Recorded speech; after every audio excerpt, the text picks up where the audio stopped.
एक जंगल में एक दुष्ट और लालची भेड़िया रहता था। एक दिन उसने एक हिरण का शिकार किया। शिकार के बाद पर वह अपने लालच पर नियंत्रण नहीं रख पाया और जल्दी जल्दी उसे खाने लगा। इस जल्दीबाजी में एक हड्डी उसके गले में अटक गई। हड्डी अटक जाने पर वह बहुत परेशान हो गया। अब उससे न कुछ खाते बन रहा था, न ही पीते। उसने बहुत कोशिश की कि किसी तरह हड्डी उसके गले से निकल जाए, लेकिन सारी कोशिश बेकार गई। अंत में उसने किसी से सहायता लेने का विचार किया। वह सोचने लगा कि ऐसा कौन है जो उसके गले से हड्डी का टुकड़ा निकाल सकता है। कुछ देर सोचने पर उसे सारस का ध्यान आया। सारस की लंबी गर्दन और चोंच थी।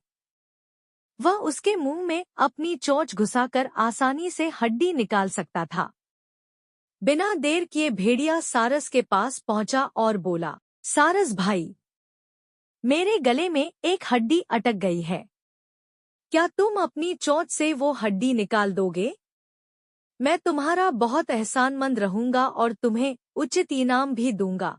सारस पहले तो भेड़िए के मुंह में अपनी चोंच डालने से डरा, लेकिन बाद वे उसे भेड़िए पर दया आ गया और वह तैयार हो गया।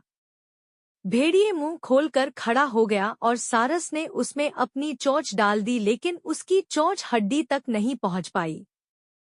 तब उसे अपनी आधी गर्दन भी भेड़िए के मुंह में घुसानी पड़ी।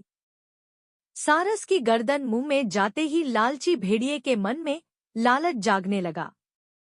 उस सोचने लगा कि यदि मैं इसकी लजीज गर्दन को चबा पाता तो मजा आ जाता, लेकिन उस समय उसे अपने गले में फंसी हड्डी निकलवानी थी, इसलिए वह मन मारकर रह गया।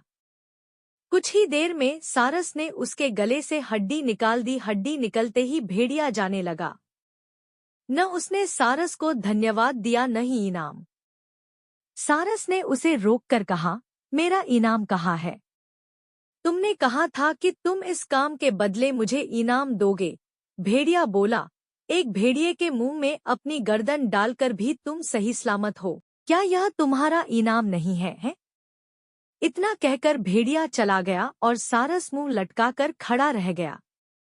इस कहानी से सीख मिलती है कि लालची और दुष्ट व्यक्ति से कभी कृतज्ञता या पुरस्कार की अपेक्षा नहीं करनी चाहिए।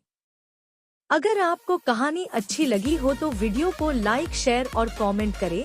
चैनल को सब्सक्राइब करना ना भूलें।